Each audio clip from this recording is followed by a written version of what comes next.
What you're about to hear is a real audio recording made by a United States Air Force Lieutenant Colonel on a handheld cassette recorder in the middle of a forest in England at 3 a.m. in December 1980. On the tape, you can hear him breathing.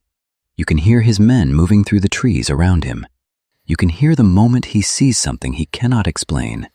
And you can hear him say, live, in real time, while it's happening, "It looks like an eye winking at you." Now we're observing what appears to be a beam coming down to the ground. This is unreal. Lieutenant Colonel Charles Halt, United States Air Force, Deputy Base Commander. Not a civilian, not an amateur, not someone with something to gain. A career military officer who had served in Vietnam, Japan, and Korea. Recording what he was seeing because even he couldn't believe it. 3 nights, multiple U.S. Air Force personnel, physical landing marks in the ground, radiation readings above background levels documented.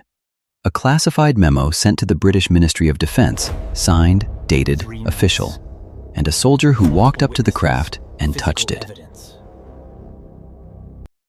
The British government classified the files. The U.S. Air Force told witnesses to stay quiet, and one of the men who was there spent years trying to access his own medical records, records that were classified, because of what he was exposed to that night. This is the Rendlesham Forest incident, the most documented UFO case in history, and the story that every serious person in this space comes back to eventually. Let's go through it properly. December 1980, Suffolk, England. To understand what happened at Rendlesham Forest, you need to understand where it happened. RAF Bentwaters and RAF Woodbridge, 2 U.S. Air Force bases operating on British soil during the Cold War. Some of the most strategically important military installations in NATO. At Bentwaters alone, there were reportedly nuclear weapons stored in hardened underground bunkers. This was not a casual posting. This was a critical Cold War facility. And between the 2 bases, Rendlesham Forest, dense, dark, remote, 5.5 square miles of coniferous woodland. The men stationed there were not rookies. These were trained U.S. Air Force personnel, security police, men whose job was to identify threats, protect assets, stay sharp. The base commander at the time was Colonel Gordon Williams. His deputy, Lieutenant Colonel Charles Halt, a decorated career officer, the kind of man who doesn't get rattled. Christmas 1980, December 25th, the men on base are winding down for the holiday, and then December 26th arrives, just after 3 a.m. December 26th, 1980, 3 a.m. A security patrol near the east gate of RAF Woodbridge sees lights, not on the base, in the forest, descending, slowly, silently. The first thought, a plane has gone down. They radio in. They get permission to investigate. 2 airmen, Sergeant Jim Penniston and Airman John Burroughs, head into the trees. What they find is not a downed aircraft. Deep in the forest, a craft, not burning, not crashed, sitting on the ground, intact. Penniston later described it as triangular, about 9 feet across at the base, 6 feet high.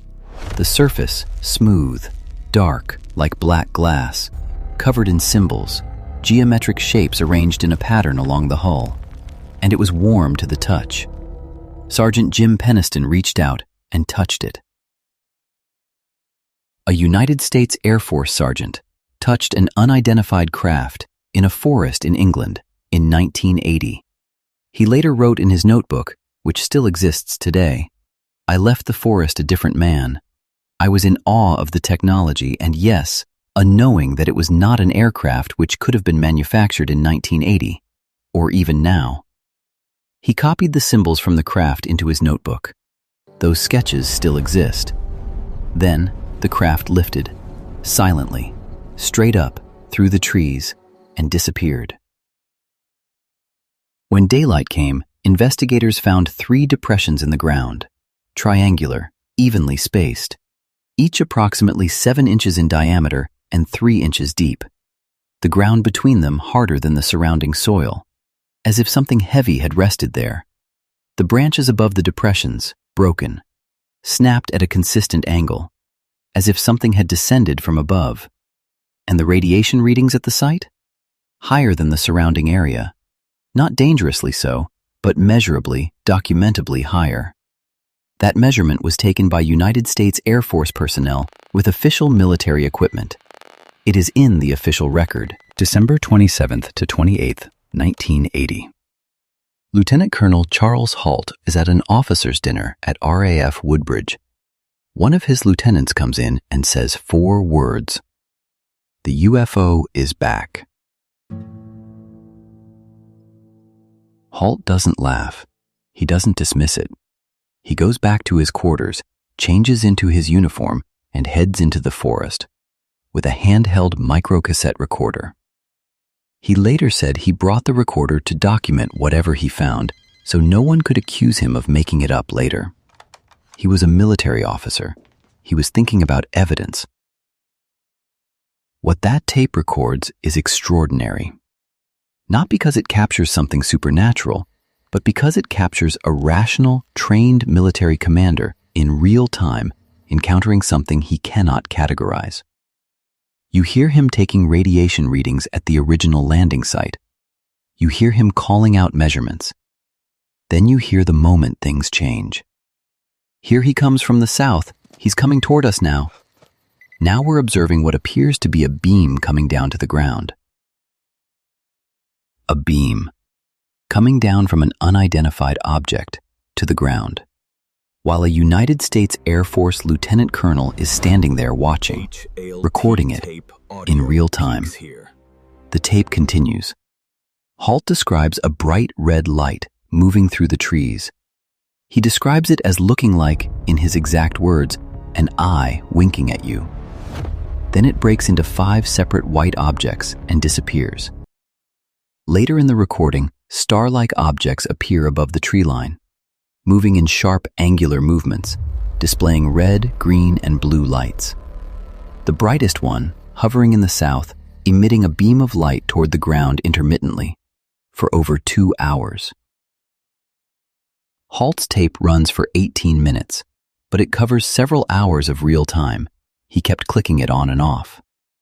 It was declassified by the British Ministry of Defense. It is public domain. You can listen to it today.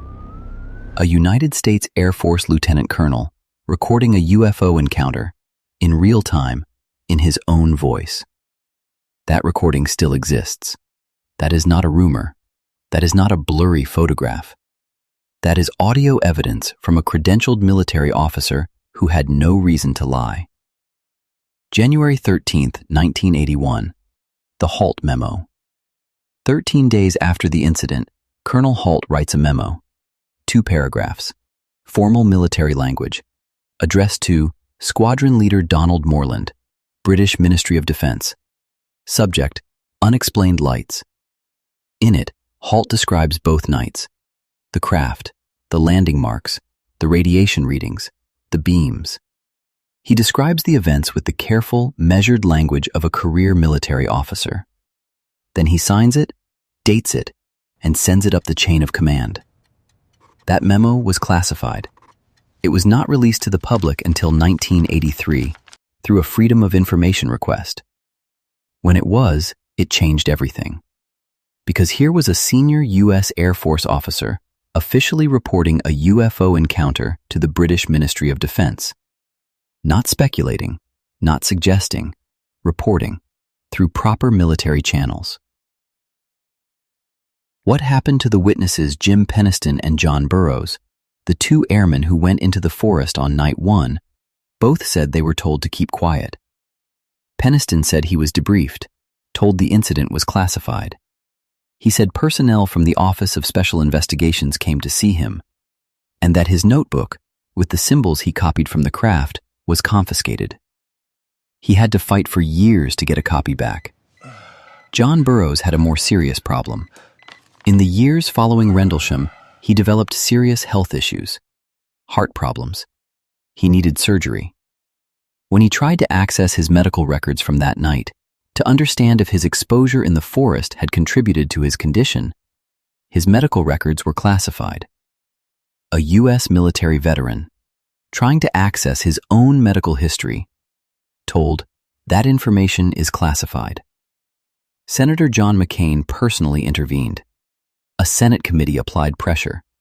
And eventually, years later, John Burroughs received his medical benefits. But the full records? Still not fully released. Colonel Halt, after retiring from the Air Force in 1991, did something remarkable. He didn't stay quiet. He spoke publicly, repeatedly, clearly. And in 2010, he signed a notarized affidavit, a legal document, in which he stated, "I believe the objects that I saw at close quarter were extraterrestrial in origin, and that the security services of both the United Kingdom and the United States have attempted, both then and now, to subvert the significance of what occurred at Rendlesham Forest by the use of well-practiced methods of disinformation." A retired U.S. Air Force colonel, signing a legal affidavit, saying the government covered it up. That's not a conspiracy theory. That's sworn testimony. Now, because this is Vantage Elite, we go through what the skeptics say. Fairly, honestly, without burying anything. The Orford Ness Lighthouse. The most persistent skeptical explanation for what Halt and his men saw on Night 2 is this: the Orford Ness Lighthouse. It was, at the time, the second brightest lighthouse in Britain. 5 million candelas of light, located about 5 miles from the base, visible from the forest edge.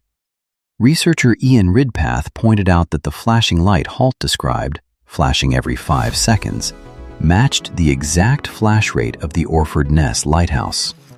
He also noted that as men move between trees, a stationary light source can appear to move.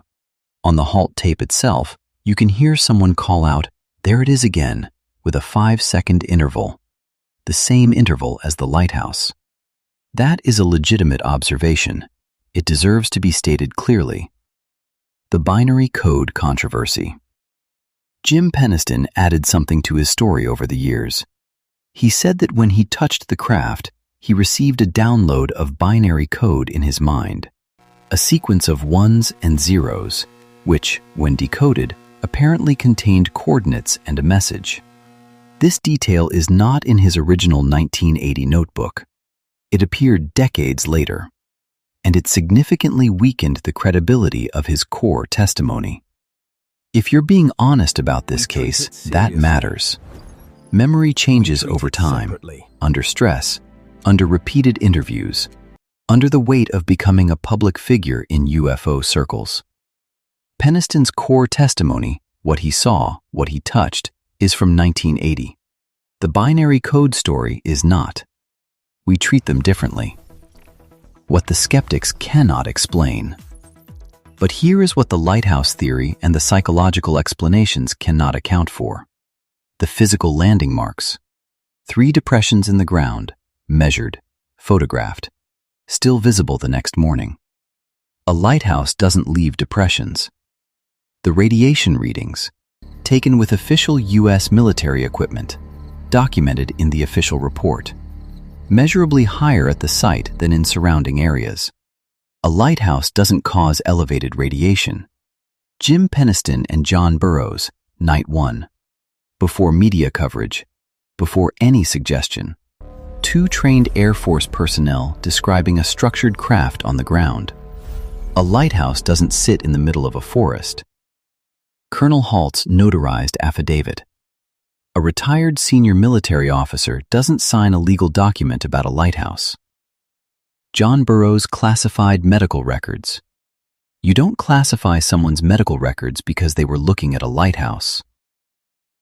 The lighthouse explains some of what Halt saw on Night 2. It explains nothing about Night 1, and it explains nothing about the physical evidence. Sergeant Jim Penniston is 64 years old. He has told this story hundreds of times, in interviews, in books, before audiences, under oath. The core of it, what he saw, what he touched, what the ground looked like, has never changed. John Burroughs spent years fighting for his medical records, fighting the U.S. government, to find out what happened to his body that night in a forest in England. Colonel Charles Halt is in his mid-80s. He still talks about Rendlesham. He still says what he said in that notarized affidavit. And he says one more thing that stays with you. He says the most troubling part of the whole experience was not what he saw in the forest. It was what happened afterward, the way the story was handled, the way witnesses were treated, the way official channels deflected and dismissed. That's what convinced me something significant happened. Not just the lights, but the reaction. The Halt memo is real. You can read it. The Halt tape is real. You can listen to it. The landing marks were real. They were measured and photographed. The radiation readings were real.